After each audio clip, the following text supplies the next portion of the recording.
Yeah, that's good. What's up, y'all? Welcome back. Ooh, it's been a minute. So if the apostles, they struggle with ambition, you and I shouldn't be surprised when we face the same struggle. But the moment that comes, Jesus doesn't shame them. He actually just redirects them. So that's what we're going to talk about today, how to tame our ambitions so that they serve God's purpose and not our egos.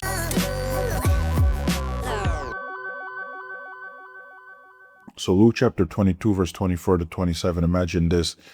This is hours away before Jesus gets arrested and ultimately faces his trial and then dies. And he's sitting at the table with all the homies, he's breaking bread, pouring wine, and he's like sharing with his disciples, hey, I'm about to suffer like a very gruesome death. And in the middle of this scene is when they start arguing about who's the greatest amongst them.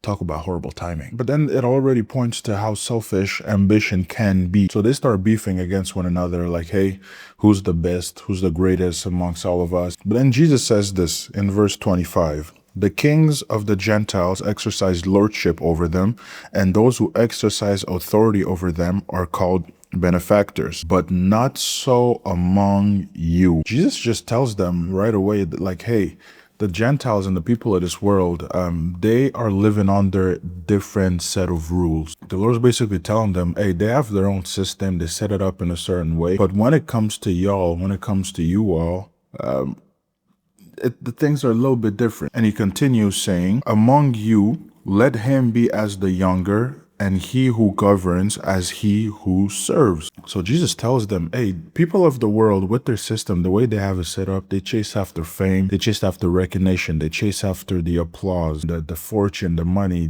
all the pompous things of this world. But if you are in the kingdom, well, you actually should chase, your ambition should be for servitude, for service. And I love this verse because Jesus doesn't just crush or like destroy their ambition, because ambition inherently in its own, just the desire to achieve, to do things, is not inherently a bad thing. It's not evil in itself. But when the ambition is untamed, that's when it becomes problematic.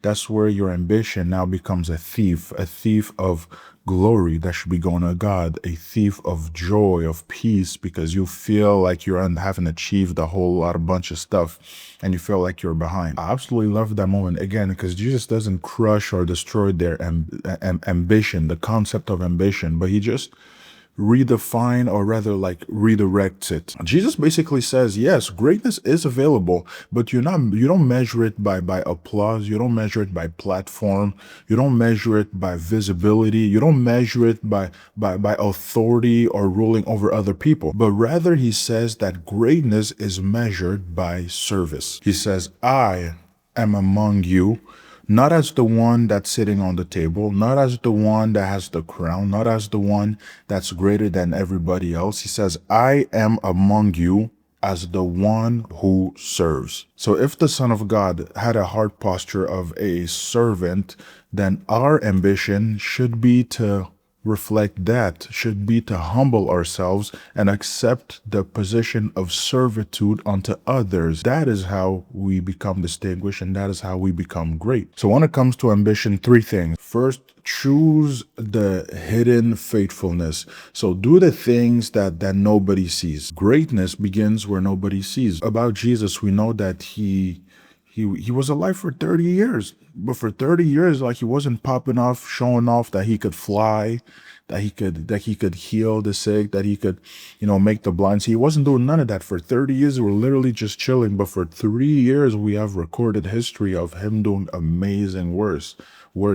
And I wonder, how faithful and how humble he was during those 30 years. He could have decided to be loud about it, of what he was able to do, or what his abilities were, but no, he chose to be humble. So choose the quiet, the unseen faithfulness. And ask yourself this question: would I still be doing these things? Would I still be showing up? Would I still be acting this way if Nobody knew I was doing this. Number two, serve without keeping score. The disciples, they're arguing about, hey, who's the greatest? They're probably keeping a score sheet. Well, I healed this many people. Well, I prayed for this many people. Well, I did so and so miracle. But who cares? As a servant in the kingdom of God, you should be serving. You should be pouring out without expectation of being poured back in.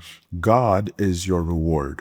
God is the one that rewards you, not man. Your only job is to be faithful with the assignment that you have. And that's the last point. We gotta allow God to define what the assignment is for a particular season of life we find ourselves in. Because the worldly ambition will push and urge you toward what's impressive, what will get the applause and the recognition and all of that. But the thing that the Lord has assigned you for will require that you be obedient before and even without any of the other pomps and frills of it. So anyway, just a quick reflection that I've had, because I don't think I'm the most overly ambitious person ever. I think I'm like regular ambitious. I just want to do right, and I just want to do right with the season I'm in. I want to do right for the people around me. I want to do right to the people I serve, and I want to do right for the assignment that I'm in. And I believe in being faithful, and the things that the Lord is placing right in front of me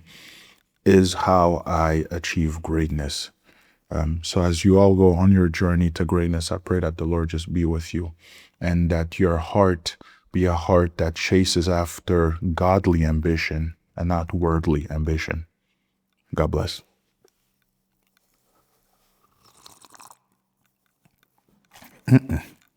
Bussin'.